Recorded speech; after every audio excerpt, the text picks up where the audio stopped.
संघटनांनी आंदोलन केलं, त्यातील एक आंदोलन लोकांचं सरकारचं लक्ष वेधून घेत आहे ते म्हणजे अंशकालीन आरोग्य स्त्री परिचर यांचं। कारण की कडाक्याच्या थंडीमध्ये रात्रभर त्या या ठिकाणी कुडकुडत थांबल्या। सरकारचं लक्ष वेधण्यासाठी मागणी एकच आहे की किमान वेतनात वाढ मिळावी, या मागणीसाठी हे आंदोलन आहे। काय मागणी आहे आणि तुम्ही रात्रभर थंडीत थांबले? आम्ही रात्रभर इथे थांबलो आहे, आमची कुठलीच व्यवस्था केली नाही आहे तिथे आणि पूर्ण इथं कडाक्याच्या थंडीमध्ये रात्रभर आम्ही या रोडवरती झोपलो तरी सरकारला काहीही जाग आलेला नाही।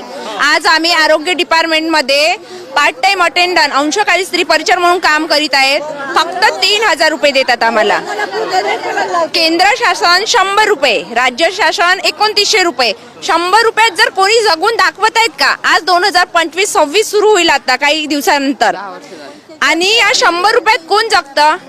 सगळी महागाई वाढून गेली। त्यामध्ये आम्हाला उपकेंद्राची साफसफाई, आम्ही तिथे स्वीपर म्हणून काम करत नाही तरी आम्हाला साफसफाई पासून ते सगळं आजूबाजूचा परिसर, दौऱ्यावरती जाणे सिस्टर सोबत, CHOचं काम करणे, PSC ड्युट्या लावणे। रात्रभर या थंडीत तुम्ही कशा थांबल्या? असंच बसून होतो आम्ही।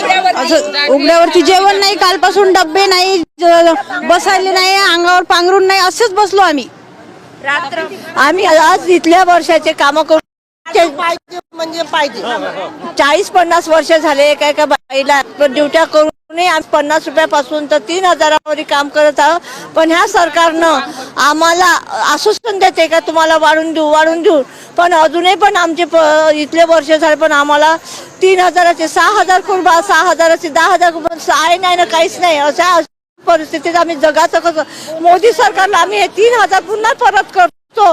त्यानं त्या मोदी सरकारनं किंवा देवेंद्र फडणवीसनं ह्या 3000 आम्ही कुठे कष्ट करू, चोरी करून पण त्यांना 3000 आम्ही परत करतो। त्याने 1 महिन्यात आमच्या बरोबर खेड्यामध्ये राहून जगून दाखवायचं, हे आमची मागणी आहे। थंडीत कशा थांबल्या तुम्ही? इतकी थंडी आहे? आम्ही थंडीमध्ये एवढ्या म्हाताऱ्या बाया, ज्या 50-50 वर्ष नोकरी केलेल्या बाया बिचाऱ्या, आम्ही त्यांना म्हाताऱ्यांना घेऊन आलेलो आहोत। त्यांचा विचार न करता 2002 पासून काम करून राहिलो, फक्त त्याचा 1000 रुपये होता। 1000 रुपयापासून आम्ही 2002 पासून करून राहिलो की महिन्याला 3000 रुपये या सरकार दाखवावं।